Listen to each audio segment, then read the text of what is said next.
Hi guys, I'm back. Okay, so figured out a better little setup while I'm driving home. I stopped at Starbucks to grab a coffee and a quick little wrap. I haven't eaten. Okay, so I left off saying that, you know, what happens in situations where we're dealing with only circumstantial evidence is we, the public, then take that circumstantial evidence, right?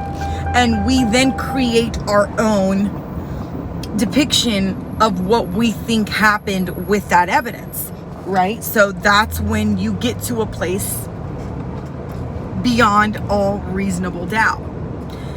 If you took 12 jurors, 2 subs, 14 citizens in Colorado today, okay?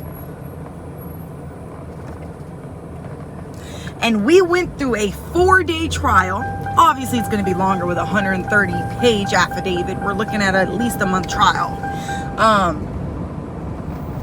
of just reiterating the same information. Doesn't make any sense. Anywho, if we were to then go to trial the way we are today, there is not 12 people that would come to a concise decision that that man is guilty of anything. Of anything. I saw another thing in Lauren's Fox 21 clip she just did yesterday, right? And there was a piece where they asked Lauren, it was only 5 minutes, and you know, there's only so much Lauren can go through. That's why she does these like recaps at the end of the night, which I super appreciate. And again, I'm disagreeing with everyone at this point, right? I still respect them. I still appreciate their, you know, hard work and covering the case and, you know, the efforts and love and care that they've put into this case, you know? But that does not change what I am thinking and feeling. So now let's move on to some of the evidence we've seen throughout the preliminary hearing. Okay, one big one that just came out yesterday. They have on May 13th that they have photos of, I believe, 3 scratches, they said, on the left side of Barry's, you know, right here, shoulder, whatever you want to call this, chest area, and some scratches at different points of healing on his hands. Can you tell 12 people right now that that's Suzanne scratching him? He's a landscaper, for crying out loud. My husband owns a landscaping company and a tree company here in Florida. Okay? Plans to go. If you're in the Bay Area, even if you're in Hillsborough County, give us a shout. Plans to go at Gmail. And we also have planstogo.com. Our website is actually being built right now. Sorry, shameless plug. My husband deserves it. Anywho, that man's hands and body is literally sandpaper all the time. And if he has, let's say, you know, a 3-week contract, the big commission he's doing with his guys, and I help sometimes too. He's had girls work for him, so I don't just mean guys, his guys, like his workers. They look tore up all the time. I mean, their clothes get ripped. They wear khaki old clothes. Another thing about the scratches, they even stated that they were at different stages of healing. So that right there immediately says to me that they were not confident even in putting that in the affidavit, but they threw it in there as a, you know, as another piece, another probable cause, right? So discluded that. Again, back to a jury, right? Back to 12 people. Can you convince 12 people that this man's whole career has been hunting, wilderness, construction, retaining walls, pipelining, you know, I'm sure some sort of irrigations, you know, things like that. Plus he does things around the home. I mean, he hangs up horns, for crying out loud.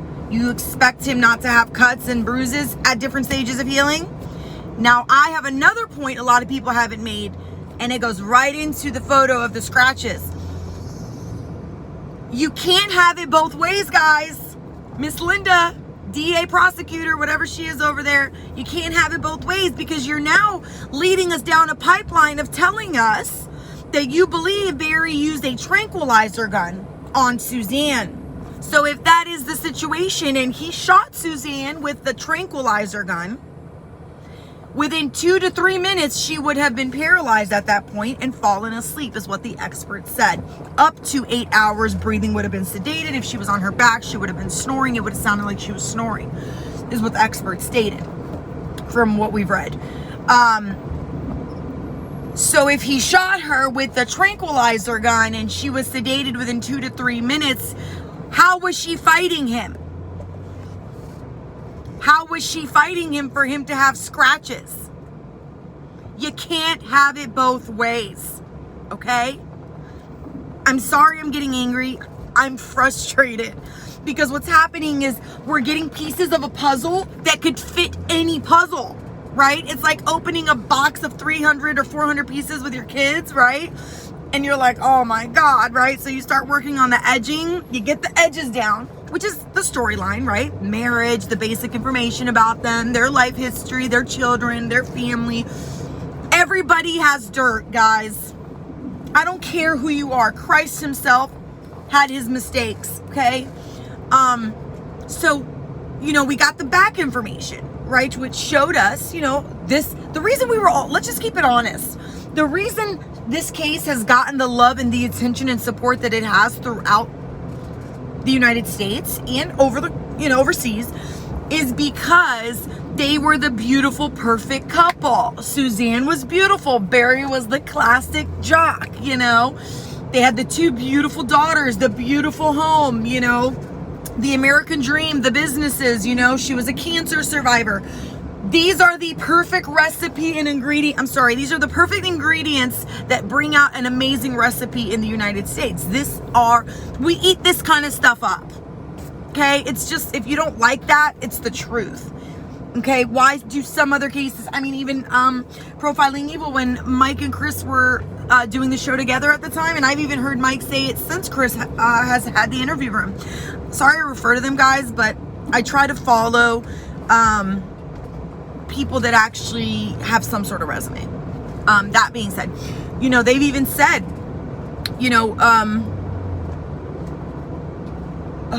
brain fart. They've even said that, they believed, this case got more attention for those specific reasons. Mike didn't specifically say that, but he has even said it in regards to, that other young woman missing here in Florida, where I'm from, in Lauderdale, with the son, and he was in the apartment complex, left, and they arrested that gentleman, Shannon. Well, anyway, Mike said when he was dealing with that case, he said, I'm curious to hear your guys' opinion why some cases like Suzanne's get the attention it gets, and some cases like Lila, I believe was her name, don't. That's why. People, we're built, and it's sad, but we are subconsciously built to be more emotionally connected when we're dealing with moms and families and parents, and that American that American dream, that thing that we all aspire, and we look at people and we say, oh my God, how could it happen to them, right? Same with Chris and Shanann Watts' family. We looked at them like, wow, amazing young couple, beautiful again, 2 girls, how could this happen to them? That's what happens, okay? Sorry I got sidetracked. I just wanted to, keep it honest. So back to what we were saying. You can't have it both ways, right? You can't have the scratches that we're healing at different parts, but say that he killed her with a tranquilizer gun, basically, and then I'm assuming, sorry to be graphic, but they're insinuating that those different garbage stops he made that day were throwing her away. So that means she had to have been dismembered. Why have to go to 5 different sites? That's what they're saying, guys. They're just not saying it, right? So if you're saying that's what happened, you can't have it both ways. You can't have scratches and fight wounds, but he shot her with a tranquilizer gun and she was out for 8 hours. You know, you can't have it both ways. He can't be as dumb as rocks, as some have said, that, you know, Barry was the jock, the athlete, wasn't too smart. But he's an evil genius at the same time, you know, that is so good and calculated that he completely shattered every ounce of evidence, blood, hair, whatever that could have, you know, given us some sort of, you know, physical evidence in the case. You can't have it both ways. He can't be all these things wrapped up in one. It's not fair. And I would say that about anybody. Okay? That's why we have the most amazing, I truly believe, the most amazing judicial system in the world, but we cannot continue the way we are in this day and age and continue having it tainted, forgive me. You know, another piece of the evidence, so the markings, that was a big one that came out yesterday, right? Oh, another one.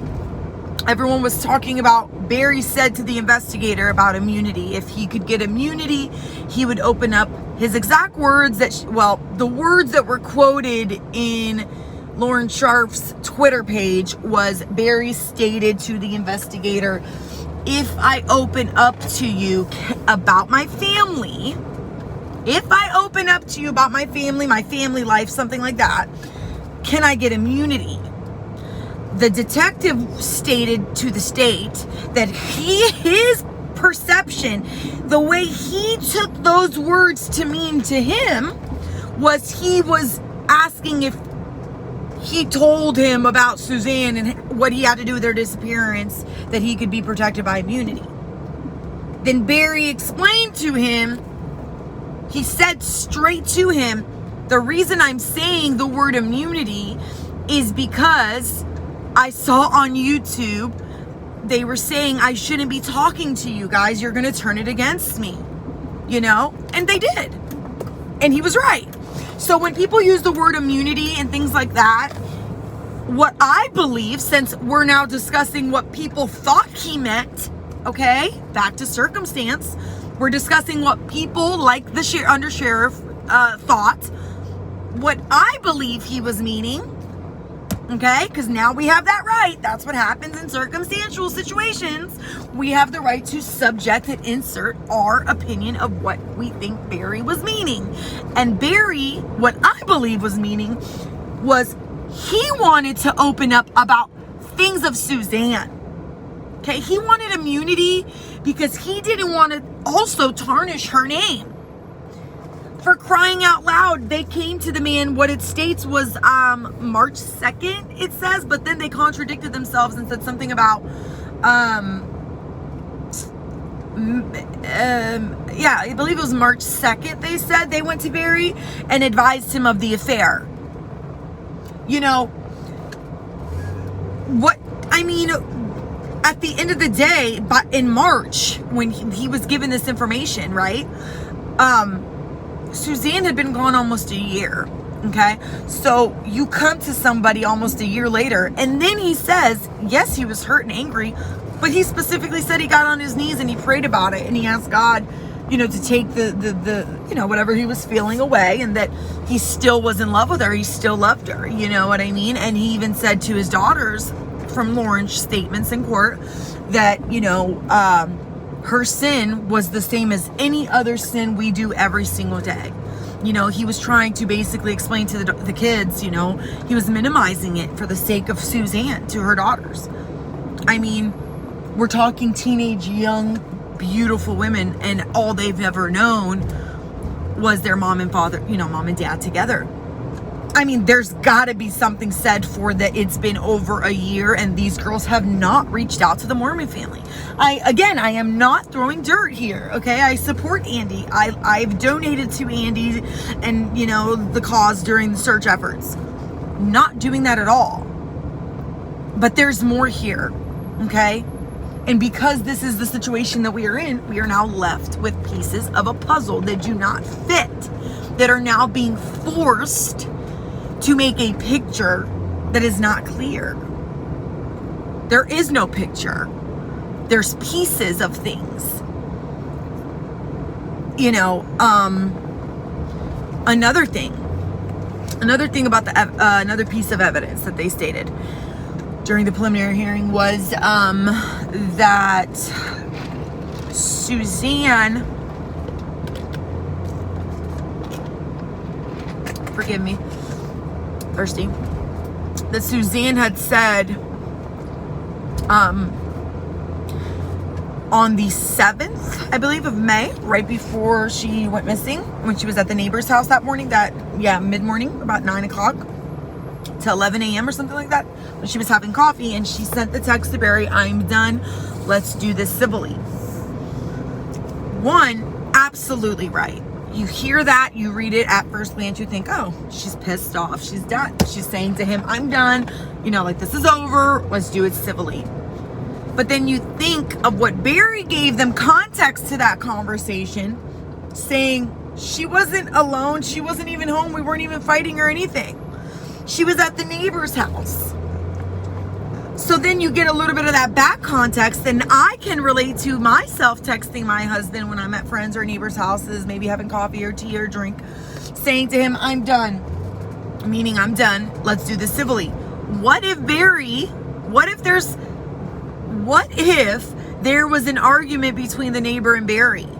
What if something had happened between the neighbors and Suzanne, when she was there, she was conversating and messaged him and said, "I'm done," meaning, "Honey, I'm done here. Let's do this civilly," as in, like, I've spoken to them, let's do this civilly, like whatever, maybe they were arguing or something had happened. There's so many meanings to that. And the reason I'm giving a little bit of leeway to that is because it is then proven that day they went out, had fun together or whatever. Went on, Barry said they went on a hike or a walk or something that evening, and they ate. And I don't know if this was the night they went to the pizza shop. I think that might have been the 9th. But anyway, it was shown that they hung out, and there was more text. Oh, there was more text about Suzanne visiting him and asking if they could do dinner later than 5-ish or something like that. So they were still texting throughout that day. Happy, normal, everything was fine. And when I say happy, I mean, we've all been there, okay? Most of us have had separations or, divorces where you live with someone, you've been together a long time, and say you are over the relationship, right? But you got your kids in there, you're still living your day-to-day life, right? So I know how it is to have a blowout argument or fight with your significant other, and then literally 2 hours later, it's like you're continuing on with life, right? So it could have been either one of those situations, is what I'm saying. But because we are in such a crucial and delicate point of getting evidence given to us, we have to look at all options, right? So there's another piece. That was another big one. So let me think. There was a few other things, I mean, it's sad that I'm literally having to scramble my brain to think, what did the state say was evidence and what wasn't? Okay, the bike. The 180 degree on the steering wheel. Okay. The 7th, she got new wheels put on the bike and new brakes, I believe. It was a brand new bike. They gave a little history on the bike and, how cool, how schmancy and fancy the bike was. Oh, I'm sorry. Before I get to the bike, the hotel. One, they knew about the hotel immediately that day. When Barry came to the scene, they found the bike and he's like, was there an accident? They knew Barry was at the hotel. They should have been to that hotel the next day. They should have been, lyrisoling and lighting and blood drawing. I mean, that hotel room should have been torn upside down. They didn't do anything. They didn't check for blood. They didn't check for any cuts, any abrasions on the walls, any breakage, any issues with the hotel room. Nothing. Okay? That's one. Two, the hotel room, the whole issue was it smelled like chlorine. It is stated in the preliminary hearing in a part of the affidavit. It says that in September, they went out to the hotel room finally to do photos and media imaging. I'm assuming they wanted it for trial, as they're prepping now, so, to be able to show, the jury eventually what the hotel looks like, blah, blah, blah. September, it says that the reason they went to do that was there was such a media outrage about the hotel smelling like chlorine. Are you joking me? Are you kidding? That's the reason you went out there, is because there was a media, public outrage about the room smelling like chlorine? They should have torn that hotel room upside down. They knew about the GPS. They knew about the hotel room immediately. That night, when he got there. That hotel room should have been closed off. Phone call immediately to the management later that evening after they got done talking to Barry. Immediately. Call, hotel, do not let anybody in that room. It is now a crime. We need to investigate, come in there, boom, that quick, that easy. September, May the 10th, June, July, August, 4 months later. And even 4 months later, there was an email sent to, I believe, the investigator, not even the defense attorney. The manager has sent an email stating Barry was above the pool. Another thing the state was saying about the hotel and the pool was because it was COVID that the pools were closed. That is not true. Okay? I had to travel a lot with my old career. I used to do commercial cleaning. Okay, I would get contracts with, I don't know if you're familiar here in Florida with DaVita Dialysis. They do dialysis, it's a really big place here in Florida. I don't know if they're nationwide. I'm not too familiar with that. Florida Blood and Therapy, they do travel, like where they go to people's homes and stuff. Well, anywho, I had multiple contracts with DaVita and I would travel, right? Especially during the pandemic. I was traveling a little bit more because, people were quitting. They were scared, which made sense, So anywho, I would be at, Holiday Inn. I would be at Hampton by Hilton, a lot of things like that, right? The pools, yes, were closed at a lot of places at the peak. I don't believe in May they were, at least here in Florida. But I do recall that they, wouldn't allow anyone in. They would have signs. But the pools were still being maintained and cleaned and cared for. They weren't all drained and there should be no smell. That is ridiculous, Linda, the DA. That's ridiculous. Come on. Talk about trying to make a puzzle fit. Okay, the pool was not drained. Okay, the pool was not emptied because of COVID. In May,